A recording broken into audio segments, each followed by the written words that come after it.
Assalamualaikum warahmatullahi wabarakatuh. Kami dari kelompok 19 akan menjelaskan tentang teori organisasi dan kerjasama yang beranggotakan pertama Agung Prasetyo, kedua Irzul Saputra, ketiga Aryo Dwi Putra. Pengertian organisasi. Organisasi adalah bentuk persekutuan dua orang atau lebih yang melakukan interaksi dan bekerja sama berdasarkan hubungan kerja serta pembagian kerja dan aktivitas yang tersusun secara hierarki dalam suatu struktur untuk mencapai serangkaian tujuan. Teori organisasi. Pertama, ada teori organisasi klasik mulai tahun 1800-an.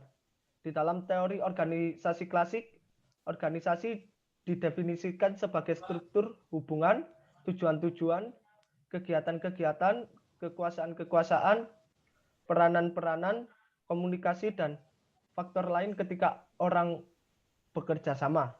Teori ini sangat tersentralisasi dan tugas-tugasnya sangat terspesialisasi serta pemberian petunjuk mekanistik struktural yang kaku dan tidak kreatif. Teori klasik juga disebut sebagai teori tradisional. Kedua, ada teori organisasi neoklasik. Di dalam teori ini lebih menekankan pada pentingnya aspek psikologis dan sosial, baik sebagai individu atau kelompok dalam lingkungan kerja. Teori neoklasik adalah teori atau aliran hubungan manusia, the human relation movement.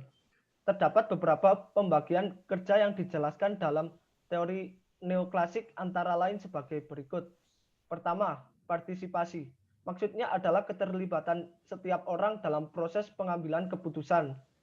Kedua, perluasan kerja sebagai kebalikan dari pola spesialisasi. Ketiga, manajemen bottom up. Maksudnya untuk memberikan kesempatan para junior untuk berpartisipasi dalam pengambilan keputusan manajemen puncak. Kemudian yang ketiga ada teori organisasi modern. Teori modern yang bersifat terbuka di mana semua unsur organisasi satu kesatuan yang saling ketergantungan. Dipelopori oleh Herbert Simon, dimulai saat berakhirnya gerakan kontingensi. Teori modern juga disebut sebagai analisa sistem pada organisasi yang merupakan aliran ketiga terbesar dalam teori manajemen dan organisasi. Sistem terbuka dikembangkan oleh Katz dan Robert Kahn dalam bukunya The Social Psychology of Organization yang menjabarkan keunggulan sistem terbuka. Ada pula pengertian kerjasama. Secara etimologi, kerjasama berasal dari bahasa Inggris, yaitu cooperation, yang memiliki arti kerjasama.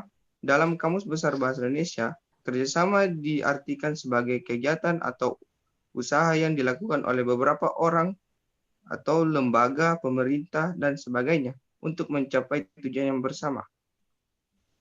Teori kerjasama. Menurut Pamuji, menyebutkan kerjasama adalah pekerjaan yang dilakukan dua orang atau lebih dengan melibatkan interaksi antara individu untuk bekerja sama sampai terwujud tujuan yang dinamis.